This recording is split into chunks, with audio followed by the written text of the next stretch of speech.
Hello, welcome to India Tonight. I'm Karan Thakur. Recent comments by the Supreme Court have raised critical questions about what the Prime Minister knew, did or didn't do regarding the 2G scandal. So today we explore some of those questions and also the defense put up on behalf of the Prime Minister. My guests include one of the key petitioners in the 2G case, Subramainan Swamy, the national spokesperson of the Congress Party, Renuka Chaudhary, the well-known Hindustan Times commentator Ashok Malik, and the senior Supreme Court lawyer KTS Tulsi.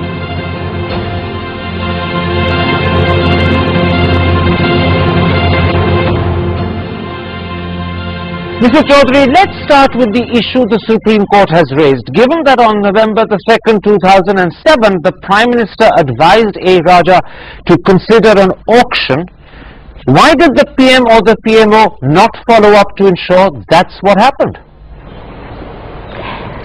Karan, I'm not entirely sure if it is in the propriety of things for us to discuss this, what has happened, what the court has said and what we have to say. And frankly, as the party spokesman, I don't think I should even discuss this. All right, I can understand your reluctance to do so. Dr. Swamy, is the failure to follow up a case of negligence or carelessness, or is that an over-interpretation? Well, first of all, I think the judges were raising questions, and it's a general rule in the court that when judges raise question, one doesn't take it to be their opinion. So in other words, this question may not have any motive, and therefore it doesn't necessarily suggest a particular standpoint. That's right. They just want to know what they are like, what the petitioners and the defendants are saying, so that it goes, it prepares their mind for writing their judgment. The important thing really is what the court has said doesn't reflect badly on the Prime Minister as such. And I'll just add one more thing. One has to know the realistic political dispensation in the country today. The Prime Minister of today is in no position to act fully as the Prime Minister. There is a authority above him, and therefore we got to take that into consideration. All right, but the interesting thing which may surprise people is that although you're one of the most serious petitioners in the 2G case, what you said is not just a defense of the Prime Minister, but the implication of what you said is that journalists like me and others are over-interpreting what the Supreme Court has said. That's correct. Mr. Tulsi, in August, speaking to the Network 18 program, Devil's Advocate, Montek Singh Ahluwalia had this explanation to give, and I'm quoting him now. The minister responded to the Prime Minister and assured him that he was following the established policy and any departure had the support and approval of the Solicitor General. As a lawyer, is that a convincing explanation for the Prime Minister not further pushing his advice for an auction? Well, if all this is correct, I think it is more than adequate explanation, because firstly I want to distinguish between the criminal culpability and policy making. Policy making is the prerogative of the government. Whether the policy is good or bad, whether it turns out to be for the better of the country or not, these are all matters which in the realm of hindsight we may continue to debate. But the government of the day is entitled to adopt a certain policy decision, which may be that for improving tele-density or for making telecom services more affordable to the poorest and in the remotest of areas, they may adopt a certain policy which may have financial implications, but it doesn't make anybody liable. And the second thing is that what Mr. Raja did, with the consent of the then Solicitor General and perhaps with the agreement of the then Finance Minister, it was only according to an interpretation, perhaps a fine-tuning of the policy. If you have received hundreds of applications, then you need to further fine-tune first come first served principle. It is not thinking of the policy as has been said by certain people. It may well be that assurance is well-meaning at that time, and the Prime Minister may think that if the Solicitor General and the then Finance Minister are also in agreement with the fine-tuning of the policy, then there is nothing really to worry about. So once again, for the audience will underline, we've had another resounding defense of the Prime Minister's position. Perhaps, Mr. Chaudhary, you should ask these gentlemen to speak on his behalf rather than the Congress party. Let me bring you in, Ashok Malik, and point out one other thing that Montek Singh Ahluwalia said to the Network 18 program Devil's Advocate. He said, in an environment like that which prevailed at the time, if something wrong or unfair is being done by a ministry, people affected will take the matter to court, they will protest. And he added, I don't think the Prime Minister should behave as a super minister, supervising everything that his colleague does. In other words, if something has gone wrong, it's for the courts to rectify, not for the Prime Minister to look over the shoulder of his minister trying to spot wrongs.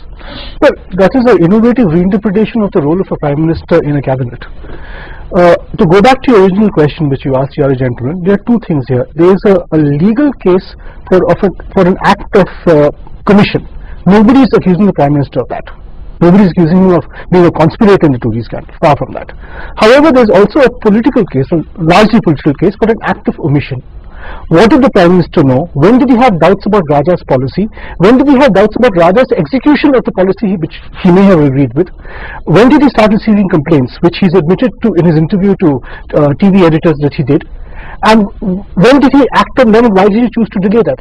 Those are legitimate questions which people will ask, and they'll ask them till the next election. Those questions, Mr. Swamy, may suggest that the Prime Minister was a little lax.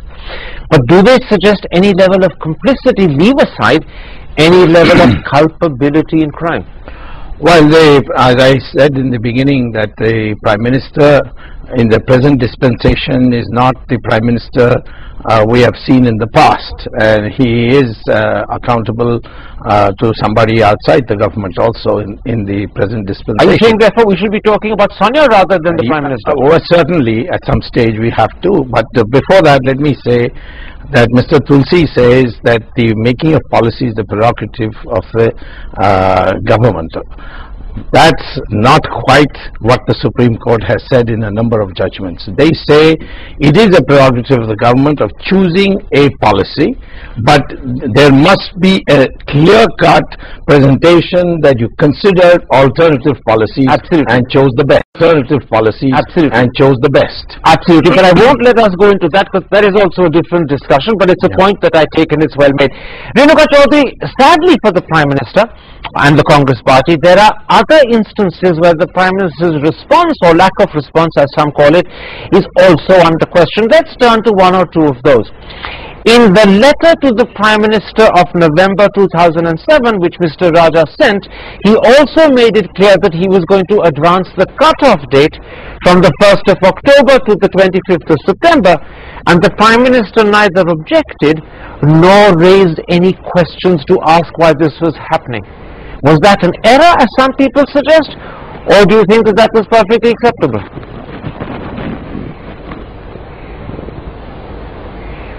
Mrs. Chaudhary, your answer? Oh, sorry, I didn't realize it was aimed at me. No, well, Karan, you have to see what the circumstances were and what really actually happened. A lot of what you're saying is reconstructed after the event is over, and I think we should be graceful about seeing the Prime Minister in his own light, and that he wouldn't have done anything deliberately wrong. I know that. There's a lot of grace in keeping silent, that I will certainly concede, but I'm also it's not about silence. There's a grace about not nitpicking and splitting hairs on references out of context. Okay, let's pick up on that point, Mr. Swamy. Ordinarily, people wouldn't question, but in this instance, the Prime Minister was made aware that the cut-off date was being changed, and he didn't raise questions or object. Yeah. Does that implicate him, or does that suggest that the Prime Minister thought there was nothing wrong in changing dates and there was no need to object or ask questions? Which do you think it is? Well, first of all, it was wrong because this Delhi High Court held that it was wrong, and it was upheld in the Supreme Court. So it's the law of, it stands as a case law. Except that happened much later. Yes, certainly. At the time, in November 2007. No, but I think the Prime Minister ought to have at that stage said, if you are going to do that, I will have this matter referred to the Law Ministry and get an opinion. In which case, what does his failure to say that amount to? Well, certainly, this Prime Minister is guilty of civil wrong. He has not functioned as a Prime Minister. He is, whatever his compulsions may be, but the fact of the matter is we don't have a full-fledged Prime Minister. So, unlike what you said with regard to the Prime Minister not following up on auction, yes. Now in the case of the Prime Minister not questioning the change of the cut-off date, yes. You think he's guilty of a civil wrong? Yes, so he would be, it's a major lapse. I wouldn't call it quite guilty. Okay, a major lapse, but not quite guilty. Yeah.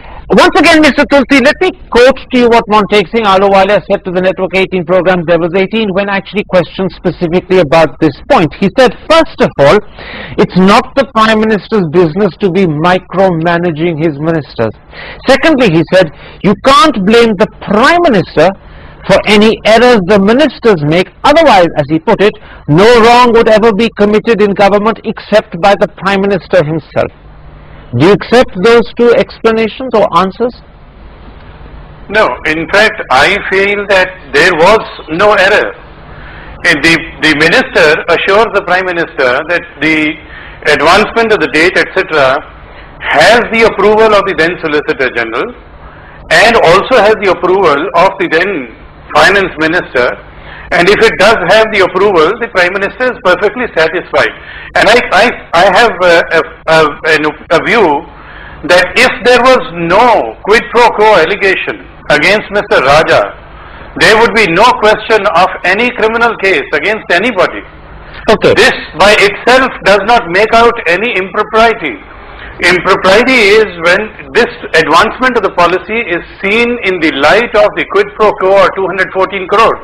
If there is no 214 crore, and for that perhaps there will have to be a separate, in the course of trial, whether that was an illegal gratification, whether that was a loan transaction as is being alleged by in the defense. All those are matters which are going to be decided. But minus the allegation of quid pro quo, there is no scam. Okay. Merely because the policy adopted is that there will be, this will be the entry fee, okay, and there will be spectrum given for free. It is all a matter of good policy, where in India perhaps telephony has become cheaper at least by 10 times from other countries. And that's the point you made a little earlier as well. But the important thing that you said is that if the Prime Minister, as is the case, didn't object to the cut-off date being changed or even raise questions about it, it was because, as you interpret it, there was nothing wrong in what Mr. Raja was doing. There was therefore no reason to object, and presumably also no reason to ask questions, in which case, Ashok Manik, let me put this to you. If the Prime Minister knew about Raja advancing the date and did not ask questions, is it only merely embarrassing today with hindsight because it's become such an issue? Or was it also, would you argue, a mistake at that time in 2007? I think it was a mistake in 2007 as well, because as Mr. Tulsi says, there is the policy which you can argue it was a good policy or a bad policy, the first come first serve policy. There is also the implementation of that policy. And here implementation seemed to be going wrong. It seemed to be going wrong. The Prime Minister was probably receiving complaints at that point, which he has acknowledged. He hasn't acknowledged a date when he received those complaints, but he was certainly, it was in the almost certain he wasn't receiving complaints in November. He would have probably received the complaint. But what about the point Mr. Tulsi made, that if the Solicitor General had assured the Prime Minister or assured the Minister, but had the Prime Minister checked with the Finance Minister or the Solicitor General of the Post? Do Prime Ministers need to question their ministers as if they doubt what the Minister is saying? No, but because he could always cross-check, is this in order, is this not in order? Is failure to cross-check, which is what you're really suggesting is the argument, crime? Is it allowed? I'm not just a small mistake? I'm not suggesting it's a crime. It is a small mistake, but in the light of the amount of money lost, it's a lapse. Except that at that point of time, we weren't aware of the money loss, nor was the Prime Minister. Something irregular was happening in the implementation of a policy the Prime Minister had bought into. So, with hindsight, it became a bigger mistake than it was at the time. Given the numbers, yes, perhaps. Okay. But it was still it was a mistake even in November 2007. Very quickly, if it's on this. Yes, it is on this, that the Prime Minister had on his desk a note from the Law Ministry saying that this whole thing should be referred to Except, I tell you what Montek Singh Ahluwalia in the same interview I keep quoting said about that. He says the Prime Minister would be duty bound to go to a cabinet to resolve a dispute between two ministers where both ministers are relevant to the point of dispute. Let me finish. Yeah. But where the law minister is not necessarily relevant but only giving his advice, then there's nothing wrong in Raja rejecting it because the law minister is not so more to advise. It was on a representation from the Telecom Ministry. Okay. And the rule, Mr. Montek seems to have forgotten the transactional business rules. It says even if one minister disagrees with the other minister, that's enough to go to the cabinet. All right, there's a difference of opinion on the transactional rules between what Montek Singh said and you, but he doesn't know because he has not been a minister. That's a side issue. Let's not go into it. Let's take a break and come back and ask, is there any other area where questions are raised about what the Prime Minister did or didn't do, knew or didn't know? And then finally, what does all of this amount to? That of course is the key question. All that in a moment's time after the break.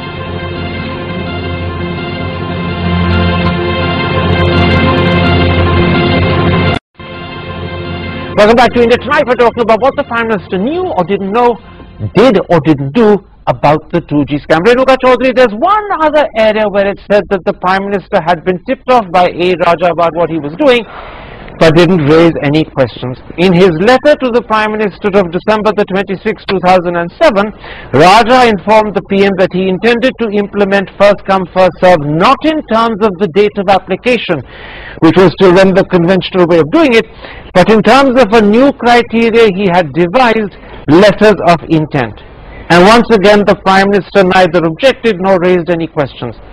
Do you think that was an error, or do you think people are being wrong in saying it's a mistake? Karin, I think till the full facts come in front of us, we shouldn't really speculate on all this, because there are lots of things we know and there are even more lots of things that we don't know. That sounds so much like whether they were letters, whether they were annexures, whether they were put up or whether they were not put up. And so this is all basically speculation, and I don't think we should go into that. It's the courts are seized with the matter, okay, and the truth will prevail at some point. So I don't think it's in the rightness of being that we comment on these issues, okay, based on assumptions. I accept your point that this is only speculation, but then so much of questioning is based upon speculation, which in turn is based upon very credible hints or assumptions or events that have happened. So let me carry on in this instance to speculate and put this to you, Mr. Tulsi. Once again, I'm going to quote Montek Singh Ahluwalia in alleged defense of the Prime Minister. He says what the Prime Minister would have been told is that Raja is following the established policy except where some change is necessary, and this has the approval of the Solicitor General. And then Ahluwalia adds, I think when you are faced with that, to micromanage the decision is going a little too far. Would you accept that that is a credible explanation, or do you think it doesn't convince you? No. I think Mr. Ahluwalia is spot on. You see, Dr. Swamy has also been a minister.